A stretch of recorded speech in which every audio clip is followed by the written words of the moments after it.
Welcome to the World United. Welcome to the World United. Our next contributor here is Nick Kenny, and I see him. I see you.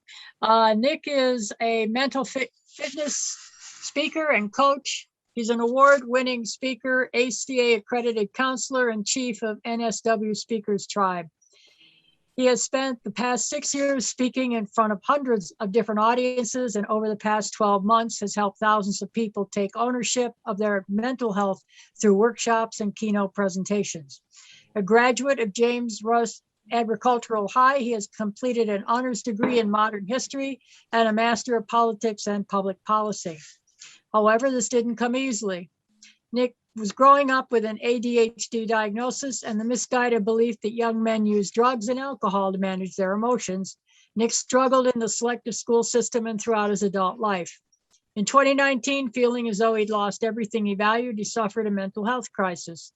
He took this as an opportunity to reevaluate his life, put the right decisions and habits into practice, and emerge stronger than ever.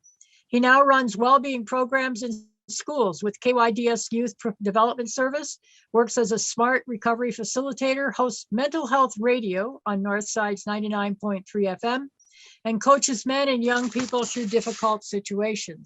So Nick, welcome. Your session title is Mental Stealth, I believe, and the 3 secrets to take charge of your well-being.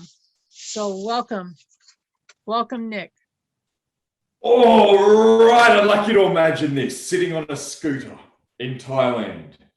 Beautiful tropical island, you're right up the top of a mountain. You get right to the top, there's a 360-degree view of the whole place. Bob Marley's on the stereo, you can smell the ocean breeze. You've got a cocktail in your hand as you look into your lover's eyes. Life's good. 2 months later, you're sleeping on your mate's lounge, broke and alone, about to weather the biggest mental health crisis of your life. I'm going to share with you how I got to that point, but more importantly, how I got myself out of it and how you can use what I've learned to help you in your life.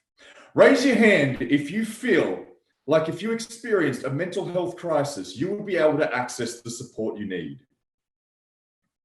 The latest research shows that 1 out of every 2 Australians will experience a mental health disorder at some stage in their life. 1 in 5 Australians at any given time. And here in the lucky country, the federal government has just announced a $2.3 billion expenditure increase on mental health, which, if you do the maths, is about enough for half a therapy session and a bottle of pills each. Globally, the problem's even worse. The World Health Organization lists depression as the #1 burden of disease worldwide. 75 to 86% of the people who are suffering depression cannot get access to the help they need. So with that in mind, I believe it is on us to take care of our mental health and well-being behind the scenes. So this is where I've come up with a concept called mental stealth.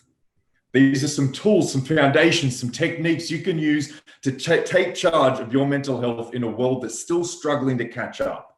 They are cardiovascular exercise, engaging activity, and social connection, or as I like to call them, movement, meaning, and mates. Mental stealth. Research from Frontiers in Pharmacology shows that 20 minutes of cardio exercise 3 times a week is equal to or more effective than the best antidepressant on the planet. Research from the late great Mihai Csikszentmihalyi showed that when we are absorbed in something we're passionate about, when we're challenging ourselves, when we're growing, we enter what is known as flow state. This is a state of being that transcends the very brief pleasures that the world tries to sell us that we know just don't satisfy. And research from Harvard University and the University of California shows that if you live within 1 mile of a friend or a family member who's happy, your chance of happiness increases by 25%. And happiness is so contagious, it actually passes through 3 degrees of separation. Movement, meaning, mates, mental stealth. Get this. I used to live at Bondi Beach. Most amazing woman I ever knew was with me. Plenty of money, plenty of spare time. I could pretty much do what I want. Raise your hand if that sounds like a pretty good situation. And yet, I was depressed. See, I wasn't looking after my body. I had no purpose. I was isolating myself. In fact, the only thing getting my heart rate up over 100 beats per minute was the plate of cocaine I would bury my face in. The only purpose I had was getting more money to get more drugs or getting more drugs. And the only people I was associating with were people I was taking those drugs with. So I was depressed, I was lost, and I had no idea why. I was beating myself up every day for feeling like this. And this wonderful woman, meanwhile, she stuck by me. For 3 years, she stuck by me because she loved me and she thought I was going to change. And she watched me descend into something she hardly recognized until one day she made the smartest decision of her life and she left, and this broke me. Absolutely broke me. I'll never forget the day it happened. We went on one last holiday in Thailand. When we got back, we moved out of our apartment. We took a break for 6 weeks. At the same time, I lost my income. I had to move in with a friend and sleep on his lounge. So there I was. Everything falling apart. And one Sunday morning, I looked at my phone. There was this message on the home screen. I didn't need to read it to know exactly what it said. It was over. For 2 days, I didn't want to believe it. For 2 days, I tried to bury the feelings with more drugs and more booze, but when that stuff wears off, those feelings come back magnified. There I was, broke, alone. I felt like a failure. I felt lost. I felt unlovable, and I felt weak. I felt weak. Because let's be honest, we live in a world where the measure of a man's pretty much the opposite of crying over his ex, right? So I felt weak. I started shaking. I started thinking about all the ways that I could end my life. But every time I thought of doing it, this image came to my mind.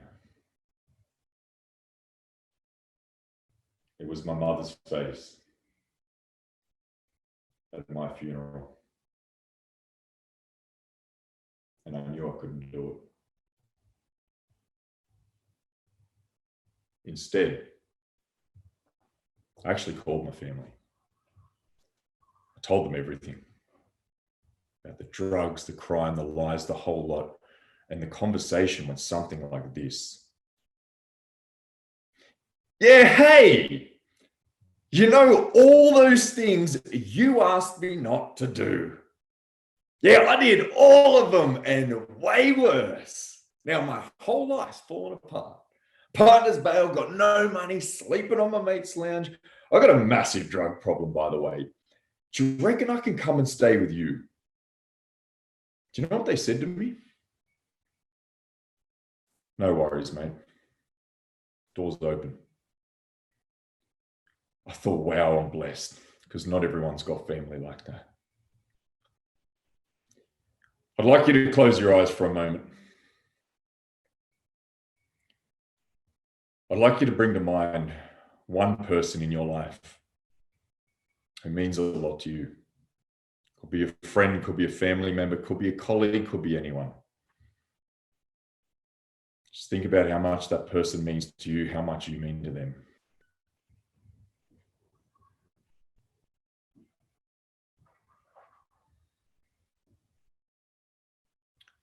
You can open your eyes now. So I dropped my pride, thanked my friends for their hospitality, moved back in with my parents, 34 years of age, man. How embarrassing is that? Took me 30 years to move out of the joint, but it needed to happen. I needed to sort my life out. What I was doing was clearly not working. For 2 weeks, I was just laid out, struggling to do the most basic things. And then I realized this is not how I want to spend the rest of my life. I picked up my brother's bike, had no other way of getting around town. And this was such a blessing. I forced myself every day, nearly every day, 4 p.m. to get off the lounge, ride to the gym and back. And the difference that made in my mental and emotional state was huge.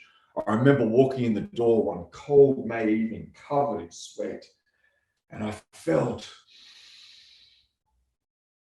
something. I felt alive. I felt those endorphins rushing through my body. The next thing I did was walk into a drug and alcohol recovery group. I sat down, I looked around, I said, I am here to take the worst thing that ever happened to me and turn it into the best thing that ever happened to me, or I'll never get past it. I had no idea what these meetings were about, but I knew that 90 minutes of social connection with people who were trying to make positive changes in their life, I knew that was something. I had the movement, I had the mates. The last thing I needed was the meaning, because when you've got a history of drug and alcohol abuse, you do not want a lot of time on your hands. I moved back to Sydney, started putting conferences together, got back into public speaking, doing what I love. In 6 months, I had gone from bedridden, living with my parents, unemployed, on the brink, in the worst state I've ever been, to financially stable, living in this beautiful share house in Newtown. The best physical shape I'd seen in years, and on the right path. Movement, meaning, mates, mental stealth. Bang! Then lockdown hit. No more gyms, no more conferences, no more gatherings. That whole edifice of movement, meaning, mates, taken out from under me. I thought, man, all that work for nothing. Are you kidding? But what I realized was that by showing up for myself in this way, by implementing these habits, movement, meaning, mates, not only was I in a position of strength for myself, I was able to start helping other people too. I enrolled in a diploma of counseling, started exercising at the park instead of the gyms, attending the meetings online. I improvised. I kept up the movement, the meaning, and the mates, and the mental stealth. 2 years ago, I was in the absolute worst place of my life. I'm now enrolled in psychology at one of Australia's leading universities. I'm an ACA accredited counsellor, a smart recovery facilitator, New South Wales Speakers Tribe Chief, speaking in schools, running wellbeing programs. My life is in an incredible place, and I owe so much of that to my mental stealth. Guys, in life, you're going to slip, you're going to stumble, you're going to fall, but I encourage you to bring it back to 3 things: movement, meaning, mates, mental stealth. The body needs to move. The mind needs a purpose. The heart needs connection. Find a cardio exercise you enjoy or you can tolerate. Do it often. Find that one thing you love that the world needs and do more of it. And find those people you love. Help lift each other up. There is a massive gulf between what we need for our mental health and what is available. But I believe the answer is inside of us. I believe the future is mental stealth.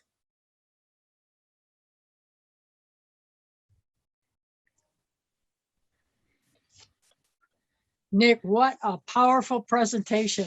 Thank you so much.